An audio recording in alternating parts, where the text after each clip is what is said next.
Hello to all of you.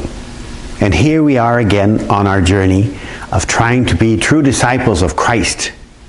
We have seen in the last passage, or the last talk, that we had to experience conversion. Conversion, this change that we reluctantly accept in our lives, but we are called to change something in our lives so that we can be more like Christ. Today we're going to speak about our salvation, how that salvation brings us from slavery to freedom. But let's first of all look at how we're going to experience that during these next few weeks as we're going to enter into Holy Week. And Holy Week starts with Palm Sunday. Palm Sunday is a very special day in a sense that we are going to acclaim Jesus as he enters into the holy city.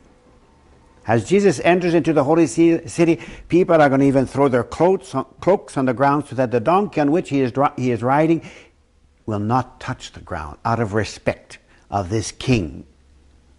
And the fact that he's driving on a donkey is that he is the King of the Jews, kings of our salvation.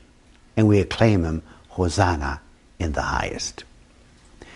Then a few days later, Jesus is going to assemble his disciples into the upper room where they are going to celebrate, first of all, the beginning of the Jewish Passover. He begins the celebration of the Passover and transforms it into what we have now, the Eucharist.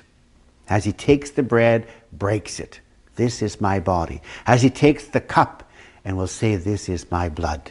Do this in memory of me. This whole mystery of walking from our slavery to our freedom, this is the salvation. This is the strength that we receive from Christ as we look at him going from his life to his death to his resurrection.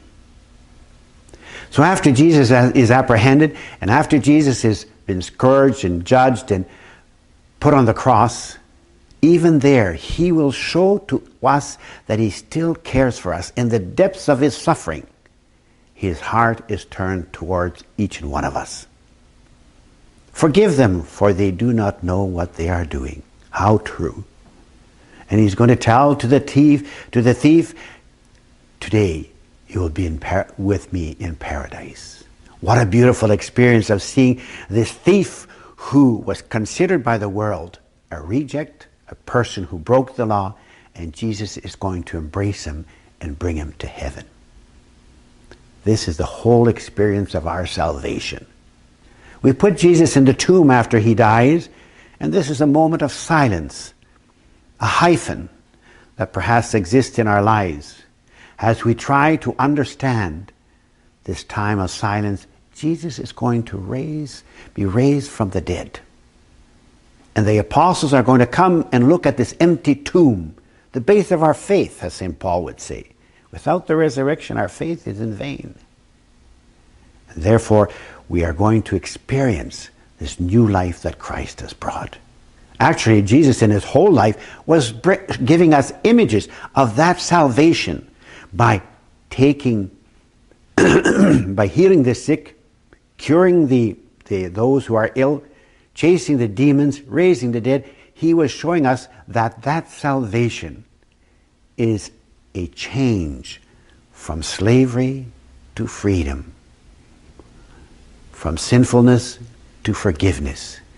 And the principle of this whole steps of salvation is to love, to forgive, to be merciful, to be understanding, to embrace the other person as they are and bring them to new life with new hope. And so the resurrection is no doubt the important part of our faith and the important part of our life. And this is the whole act of salvation put in a nutshell, as we try to say that the salvation is passing from what we were to who we are and who we will be. And this is a continuous movement where salvation isn't just an event, it's a movement from one state to another. And so that is what the Holy Week tells us. That is what Christ comes to tell us, that he came to bring us life and bring it to the full through his gestures of love, mercy, forgiveness, and joy. Happy Easter.